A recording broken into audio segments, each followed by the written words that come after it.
Hello everyone, welcome to the exam time. Sir, ये है office management का lecture number third. और इसके अंदर हम लोग एक नए टॉपिक की शुरुआत करने जा रहे हैं जो कि है location of office. Last to lectures में मैंने basics of office management cover करा था।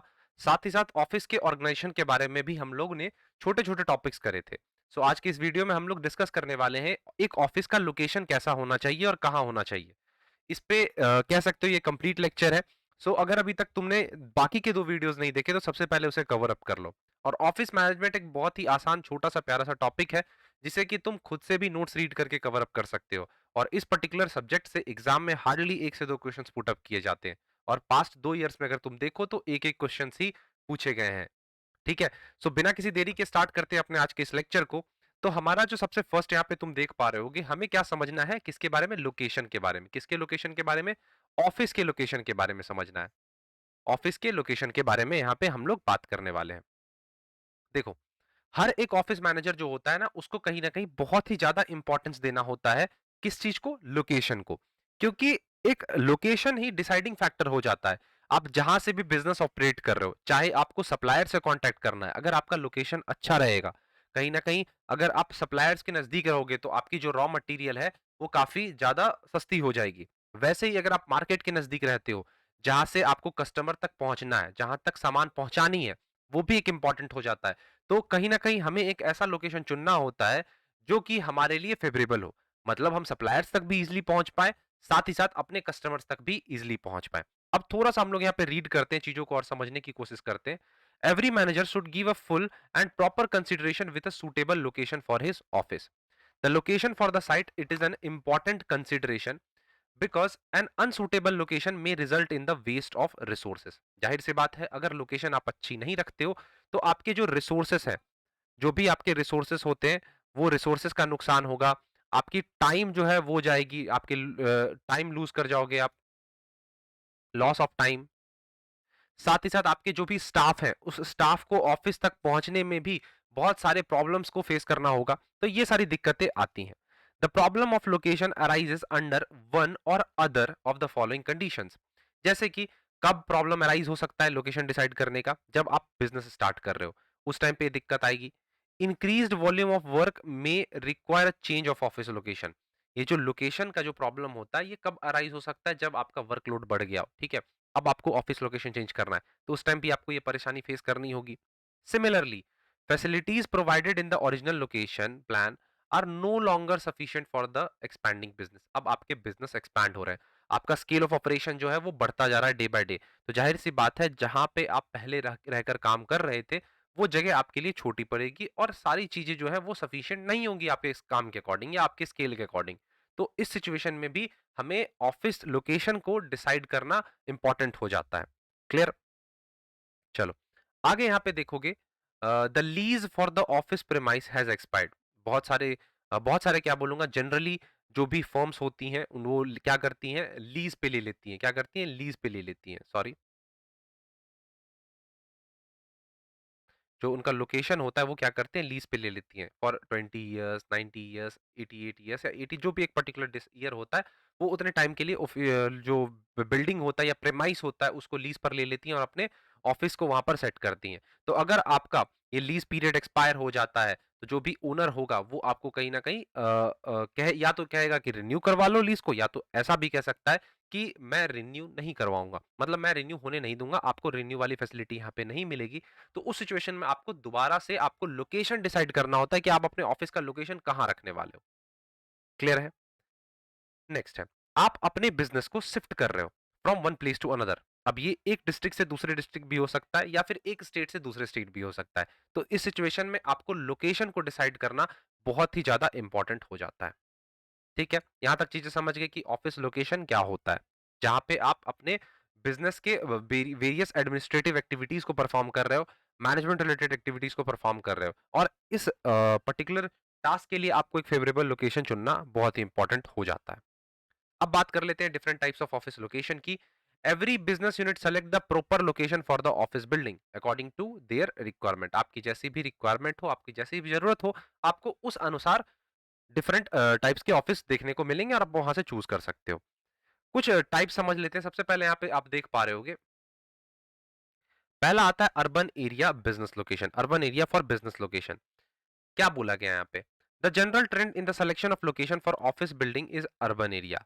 कुछ इसके मेरिट्स और डीमेरिट्स दे रखे हैं।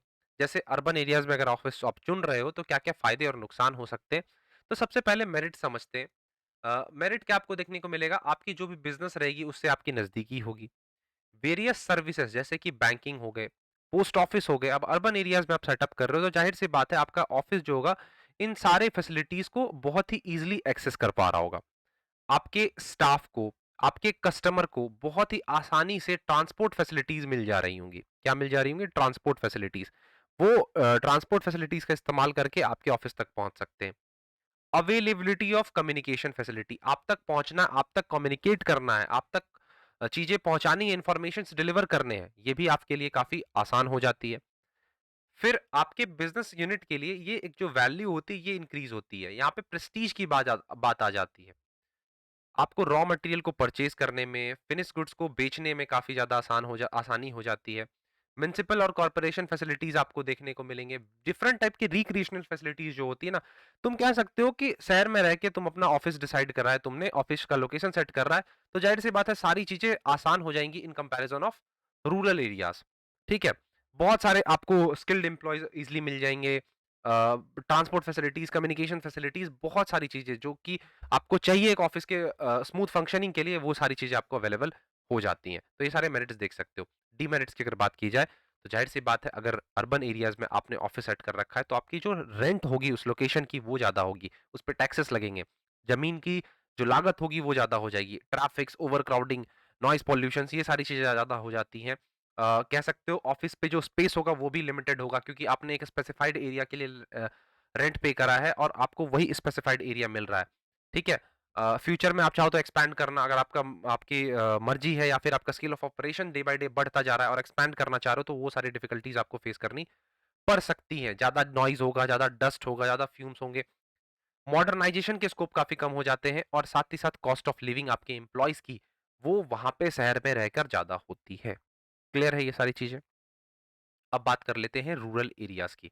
रूरल एरियाज रिसेंट अगर तुम ट्रेंड देखने की कोशिश करो, समझने की कोशिश करो, तो अब बहुत सारी कंपनीज अपने ऑफिस लोकेशंस को रूरल एरियाज में भी सेटअप कर रही हैं क्योंकि वहां पे बेनिफिट्स होता है, जैसे कि आपको लो कॉस्ट में लेबर्स मिल जाते हैं, लैंड की जो वैल्यू होती है वो काफी कम होती है, आपको रेंट कम पे करना होता है, जो रियल कस्टमर्स होते हैं वो आपको आप तक पहुंच पाएंगे, आप उनको इजिली एक्सेस कर पाओगे।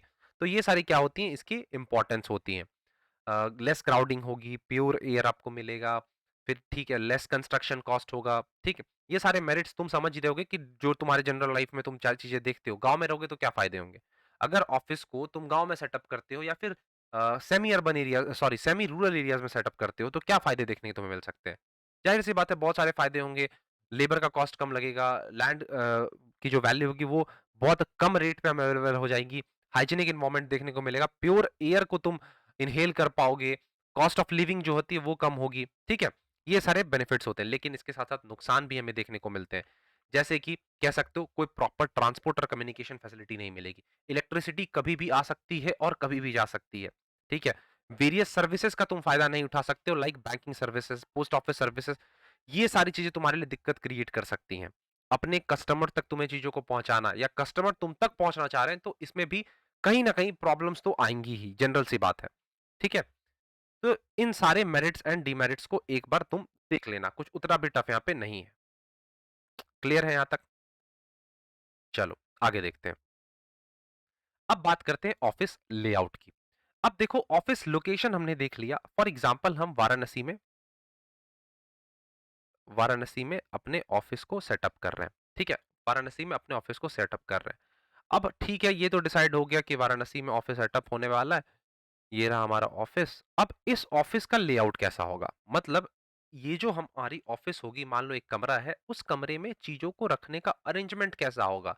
स्पेस कैसी होगी? इन सब चीज़ों की से रिलेटेड जो भी बातें होती हैं, वो किसमें देखी जाती हैं?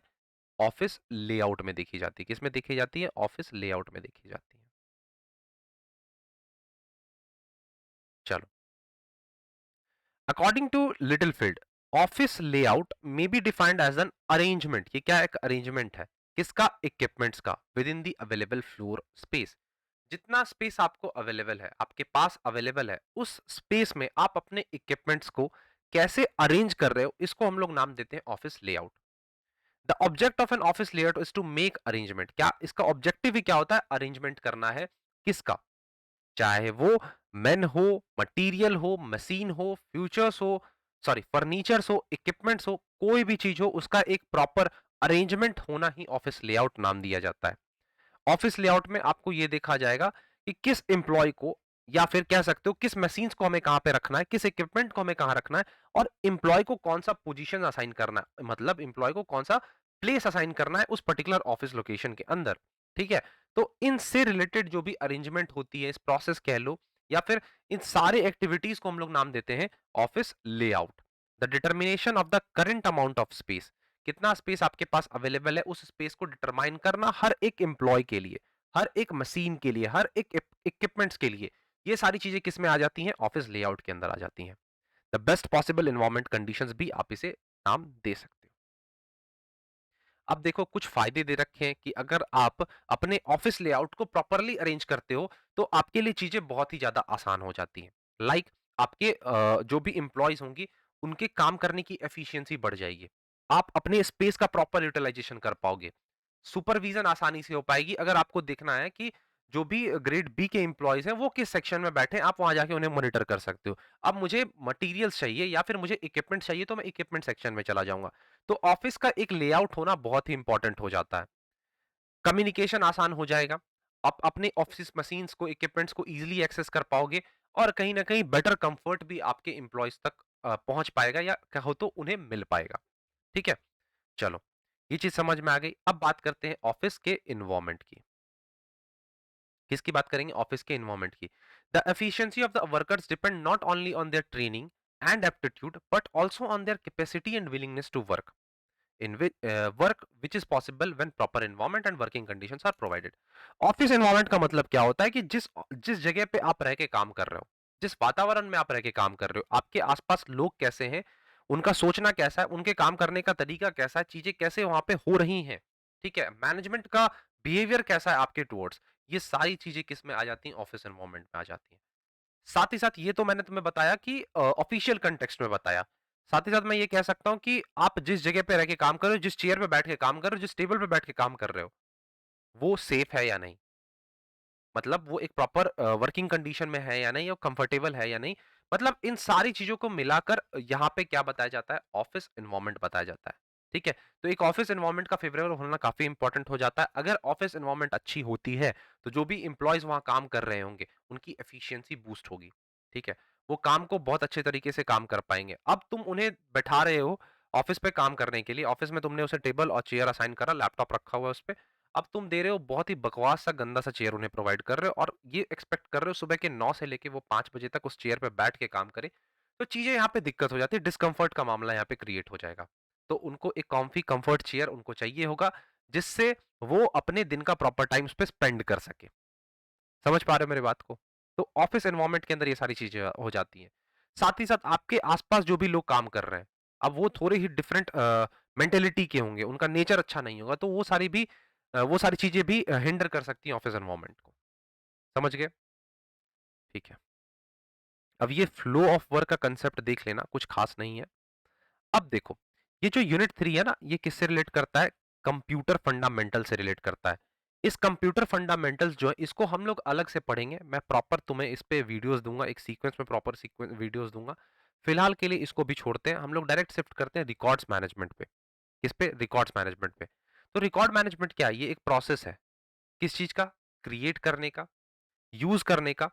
किसको? सारे जो भी तुम्हारे डे टू डे एक्टिविटीज तुम कर रहे हो, डे टू डे फंक्शंस कर रहे हो, डे टू डे तुम्हारे ट्रांजेक्शन्स हो रहे हैं, इन सारी चीजों का आप इस्तेमाल कर रहे हो फॉर फ्यूचर। तो रिकॉर्ड मैनेजमेंट एक प्रोसेस है of creating, using and preserving the record to perform the business functions effectively. यहाँ पे स्पेस होगा, रिकॉर्ड और टू के बीच में, ये चीज देख लेना। तो रिकॉर्ड मैनेजमेंट एक प्रोसेस है of creating, using and preservation of record. जो आपके रिकॉर्ड हैं डे टू डे ऑपरेशंस के, डे टू डे ट्रांजेक्शन्स को, आप उसको क्या कर रहे हो? बना रहे हो, उसको यूज कर रहे हो, प्रिजर्व कर रहे हो, जिससे आपके बिजनेस के फंक्शंस बहुत ही आसानी से हो पाए, इफेक्टिवली कहो तो हो पाए। इसके कुछ फायदे भी होते हैं। मतलब अगर आप प्रॉपर रिकॉर्ड मैनेजमेंट कर रहे हो, आपकी जो रिकॉर्ड्स हैं, उसको आप प्रॉपर सीक्वेंस में रख रहे हो, प्रॉपर एक स्ट्रक्चर वे में रख रहे हो, तो उसके क्या-क्या फायदे हो सकते हैं, वो हमें यहाँ पे समझना होगा। पहला आता है बैरोमीटर ऑफ प्रोग्रेस। पढ़ते हैं वन बाय वन।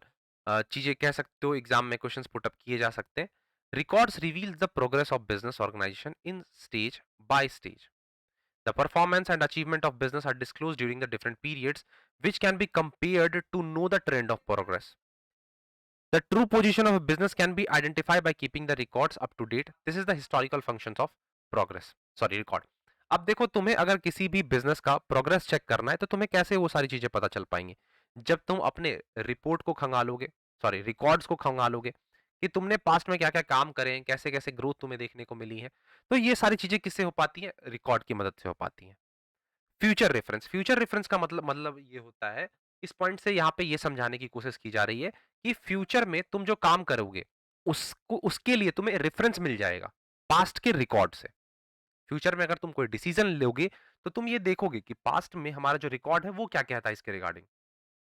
अगर हमें अब आउटपुट की अगर हम बात कर रहे हैं, तो हम सबसे पहले ये देखेंगे कि पास्ट ईयर में हमारा सेल्स कितना हुआ। समझ पा रहे हो ना मेरी बात को? तो ये सारी चीजें कहां से पता चल पाती है? रिकॉर्ड से पता चल पाती है।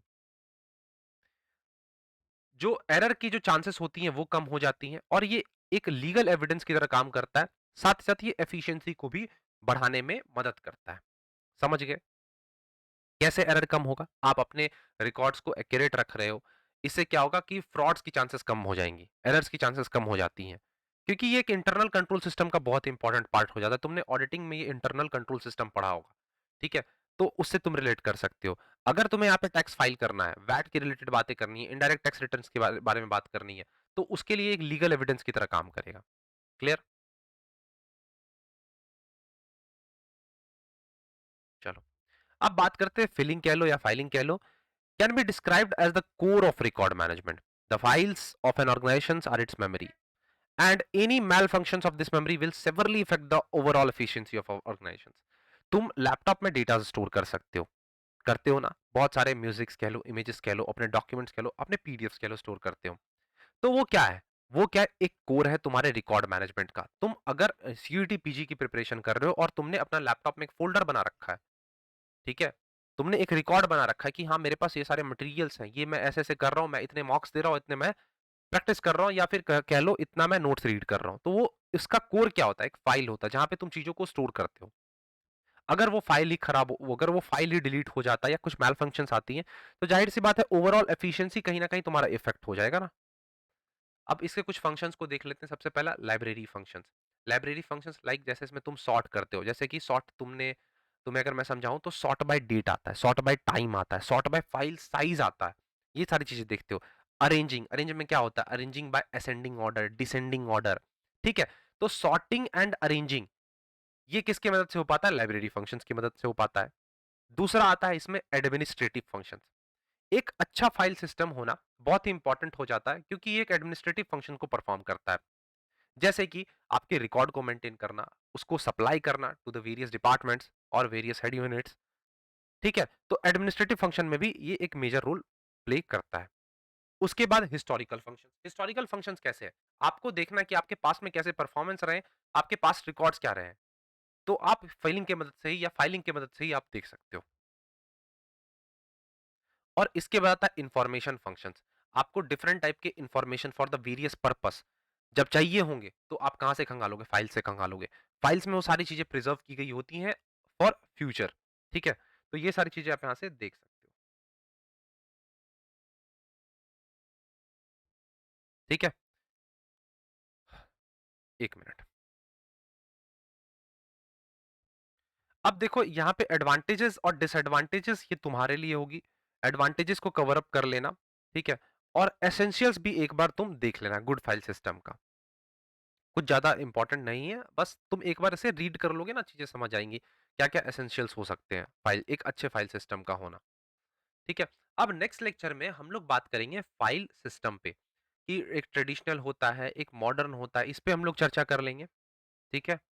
और इसके बाद हम कुछ बातें और रख लेंगे हॉरिजॉन्टल से रिलेटेड।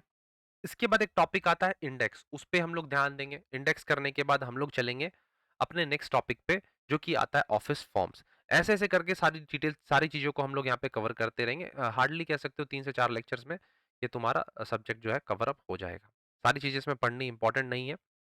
फिर ये सारी बी2सी, बी2बी पढ़ोगे और उसके बाद हम लोग इंटरनेट से रिलेटेड यहाँ पे बातें को कवर अप कर रहे होंगे। तो तुम्हारे लिए होमवर्क क्या है? फाइल सिस्टम्स को यहाँ पे देख लेना, उसके बाद हम लोग आगे के टॉपिक्स को कवर अप करते हैं। ठीक? सो एंड करते हैं अपने आज के सेशन को। मिलते हैं नेक्स्ट वीडियो में, तब तक के लिए thank you, bye bye and take care.